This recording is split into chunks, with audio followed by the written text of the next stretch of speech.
여러분 안녕하십니까? 헬로티비 뉴스입니다. 연천의 관광 명소 하면 어디가 떠오르시나요? 저는 제인폭포가 생각나는데요. 제인폭포가 가을 정취로 한껏 무르익었다고 합니다. 가을이 가기 전 제인폭포 한번 다녀오시면 어떨까요? 이재필 기자가 보도합니다. 앙상한 나무가지 사이로 힘차게 물줄기가 쏟아집니다. 가을을 머금은 이곳은 연천의 명소로 꼽히는 제인폭포. 깊어가는 가을 낭만을 한껏 뽐내고 있습니다. 특히 깎아낸 듯 펼쳐진 주상절리는 제인폭포의 위용을 더욱 돋보이게 합니다. 정말 연천이 이렇게 좋은지 몰랐네요. 여기 주상절리도 좋고 진짜 힐링하고 가는 듯한 느낌이 듭니다. 그리고 제인폭포는 우연히 한번 들려볼까 했는데 생각보다 엄청 규모나 그 자연 환경이 독특하네요. 예. 제인폭포 상류의 선녀탕입니다. 선녀가 목욕을 하고 갔다는 전설에 걸맞게 청아한 느낌을 자랑합니다. 제인폭포를 둘러싼 둘레길은 낙엽과 어우러져 낭만을 자아내고 협곡을 가로지르는 출렁다리는 제인폭포를 배경 삼아 시원한 풍경을 선사합니다. 처음 와봤는데요. 이 우리나라 지질공원이 그대로 모여있는 것 같아가지고 참 감회가 새롭습니다. 걸어왔어요. 올 때는 그 단풍길, 외곽 둘레길 참 좋았어요. 가을 정취를 한껏 쏟아내고 있는 연천 제인폭포. 무르익은 계절의 길목에서 시민들의 발길을 기다리고 있습니다. 헬로티비 뉴스 이재필입니다. 11일 새벽 1시 30분쯤 양주시 덕정 사거리에서 14톤 트럭과 SUV 차량이 부딪혀 불이 났습니다. 이 불로 인명피해는 없었으며 운전자 2명은 대피한 것으로 확인됐습니다. 불은 SUV 차량 전체와 트럭 일부를 태우고 30분 만에 꺼졌습니다. 소방당국은 정확한 화재의 원인을 조사하고 있습니다. 양주 장흥문화예술체험특구가 오는 2027년까지로 연장됩니다. 양주시는 중소벤처기업부로부터 아트타운 조성 사업과 프로그램 운영 계획 등에서 우수한 평가를 받아 특구 운영 기간 3년 연장 승인을 받았는데요. 장흥문화예술체험특구는 장욱진 미술관과 조각공원 등 장흥 관광지에서 지역 특성에 맞는 문화체험을 할 수 있도록 조성된 특구로 지난 2008년 처음 지정됐습니다. 양주시는 다음 달 재개통되는 교외선과 연계한 프로그램을 개발해 교외선 관광 활성화에도 나설 계획입니다. 포천시가 서울, 일동, 영중, 군내 등 4개 권역을 돌며 진행한 교육발전특구 순회 간담회가 마무리됐습니다. 포천시는 이번 간담회에서 포천애봄 늘봄 정책 확산과 학생 맞춤 통합 지원 서비스, 다문화 학생을 위한 대안학교 추진 등 12개 세부 추진 과제를 설명했는데요. 또 현장에서는 기회를 늘려달라는 등 시민과 학부모들의 다양한 의견이 제시됐습니다. 포천시는 간담회에서 나온 의견을 바탕으로 정책을 보완할 예정이며 다음 달 7일에는 교육발전특구 대토론회를 열 계획입니다. 포천시가 소읍, 신북면, 선당동 평생학습센터의 유휴 공간을 활용해 인문놀이 카페를 새롭게 조성했습니다. 인문놀이 카페는 품격 있는 인문도시 포천을 실현하기 위해 포천시가 마련한 학습과 교류의 장으로 지역 주민들이 인문학적 지식과 문화를 자유롭게 누리며 새로운 시각을 키울 수 있도록 돕는 다목적 문화 공간인데요. 카페 내부에는 책을 읽을 수 있는 서가와 함께 이야기를 나눌 수 있는 편안한 좌석이 마련돼 있어 자유롭게 독서와 대화를 즐길 수 있습니다. 의정부시는 아동학대 근절을 위한 시설 개방과 부모들의 참여가 확대된 열린 어린이집을 신규 선정했다고 밝혔습니다. 이번에 선정된 어린이집은 장암 하늘 어린이집 등 지역 내 어린이집 16곳인데요. 열린 어린이집은 어린이집의 물리적 공간 개방성과 함께 교육 프로그램, 어린이집 운영에 이르기까지 부모의 일상적 참여가 이루어지도록 운영되는 곳을 말합니다. 의정부 지역 내 어린이집 총 290개소 가운데 약 40%가 열린 어린이집으로 선정돼 운영되고 있습니다. 시는 열린 어린이집에 대해 매년 9월 재선정하고 매년 10월 신규 선정을 진행합니다.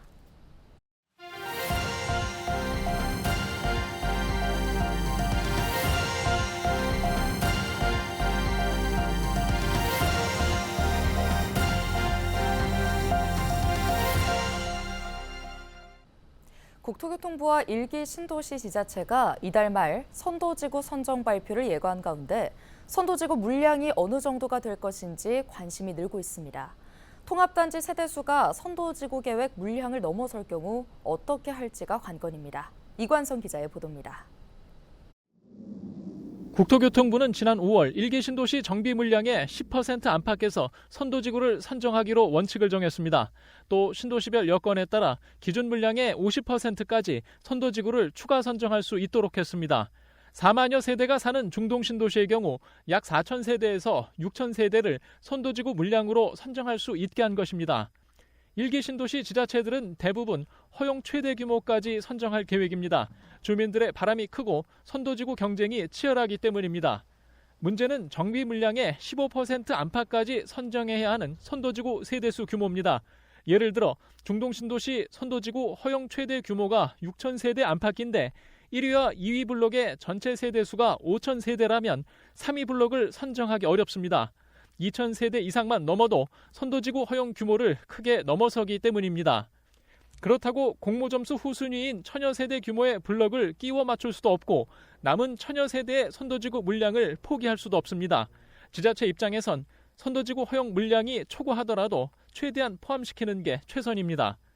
상황이 이렇다 보니 국토부는 1기 신도시들마다 선도지구 허용 물량을 초과할까 봐 우려하고 있습니다. 선도지구 계획 물량 이내로만 허용할지 조금 더 늘릴 수 있도록 할지는 이번 주 지자체 협의 후 결정할 것으로 보입니다. 선도지구 선정이 발표된 뒤에도 걱정은 여전히 남아 있습니다. 탈락단지들이 주민 동의서 신뢰 문제를 제기하거나 재건축 반대 주민들의 목소리가 높아질 수 있기 때문입니다. 선도식으로 지정된다고 하더라도 재건축에 찬성하시는 조합원들과 찬성하지 않는 조합원들 간에 갈등이 표면화되어서 사업 기간이 길어지는 이 우려가 있을 수밖에 없다. 1기 신도시 지자체들은 대부분 선도지구 공모 선정 채점을 마치고 우선순위를 결정한 것으로 보입니다. 1기 신도시 일부 지역에서는 선도지구 탈락 아파트 단지들이 결과에 불복해 행정소송까지 나설 것이라는 우려가 나오고 있습니다. 헬로티비 뉴스 이관서입니다. 폭우 때 빗물을 보관할 수 있는 대심도 빗물 배수 터널이 서울 주요 도심 지하에 들어섭니다. 서울시는 지난달 설계평가 회의를 열고 강남역과 광화문, 도림천 빗물 배수 터널 사업 기본 설계와 우선 시공분 실시 설계에 대해 적격 판정을 내렸습니다. 이에 따라 서울시는 다음 달 3개 사업에서 실시 설계가 끝난 우선 시공분부터 공사를 시작합니다. 이후 나머지에 대해서는 경제성 검토와 실시 설계 적격 심의를 거쳐 공사 계약을 체결할 예정입니다.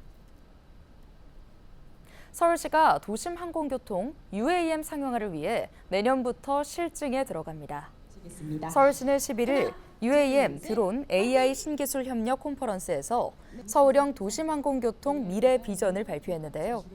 이번 비전에는 한강을 중심으로 서울 전역에 도심항공교통 체계를 구축하고 대중교통과 연계한 3차원 입체 교통도시를 만들겠다는 전략이 담겼습니다. 이를 위해 서울시는 내년부터 고양에서 김포공항, 여의도공원까지의 노선과 잠실과 수서역으로 가는 노선 2개 구간을 대상으로 운항 안전성을 검증할 계획입니다. 또 2030년까지 여의도와 수서, 잠실, 김포공항 4곳에 UAM 정류장 시설을 마련할 예정입니다. 경기도 내 제조업 중심 지역에서의 화재로 인한 인명피해가 인구 밀도가 높은 도시보다 2배 가까이 많고 재산 피해는 5배나 많은 것으로 나타났습니다. 특히 대형 화재 발생 비율도 제조업 중심 지역에서 전체의 85%를 차지하는 것으로 조사됐는데요.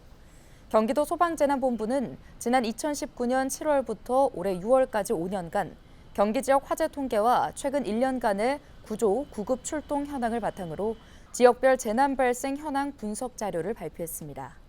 분석 결과 농촌형과 도시형에서는 주택과 차량 화재 비율이 높았고 제조업 중심 지역은 공장, 야적장 화재가 많았습니다.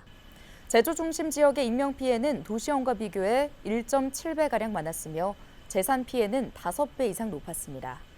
특히 5년간 도내에서 발생한 대형 화재 40건 중 제조 중심 지역에서 34건이 발생해 전체의 85%를 차지했습니다.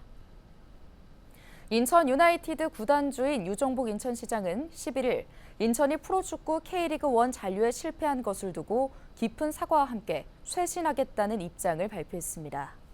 유 시장은 먼저 이번 강등으로 인천 시민과 축구 팬들에게 실망을 끼친 점에 대해 책임을 통감하며 송구스러운 마음을 전했는데요.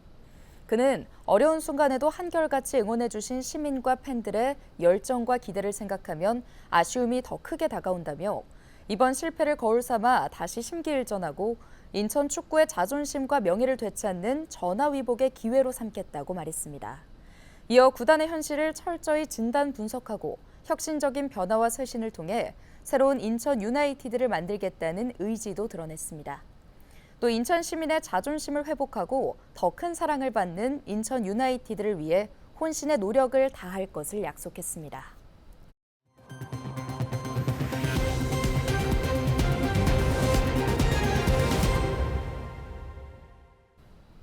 경기도교육청은 과밀학급 문제 해결과 신설학교 설립 과정의 효율성을 높이기 위해 6층까지 학교 건물을 지을 수 있는 신설학교 시설 사업 개선 방안을 마련해 시범 운영에 나섭니다.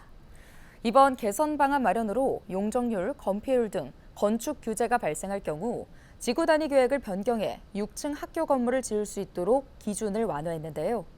그에 따른 추가 비용은 전액 교육청 자체 예산으로 부담할 방침입니다. 도교육청은 개선 방안을 시범적으로 적용해 효과를 검증하고 그 결과를 토대로 향후 정책을 확대해 나갈 계획입니다. 인천 지하철 1호선 송도국제도시 추가 연장 사업이 내년에 다시 추진됩니다. 인천시는 내년 기획재정부와 협의를 마치는 대로 인천 1호선 송도 809 연장 사업에 대한 예비 타당성 조사를 다시 신청할 계획이라고 밝혔는데요. 이 사업은 올해 5월 열린 기재부 재정사업평가위원회에서 예타 대상 사업에 선정되지 못했습니다. 해당 노선의 예상 교통 수요에서 큰 비중을 차지하는 골든하버 민간 투자 사업 추진이 늦어짐에 따라 지하철 연장 사업의 시급성도 떨어지는 것으로 판단돼 예타 대상 사업에 선정되지 못했습니다.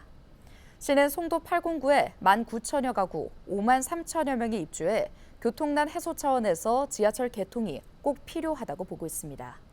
시는 올해 평가에서 충분히 반영되지 못한 인천항 국제 여객 터미널의 교통 수요를 구체적으로 분석해 제시할 방침입니다.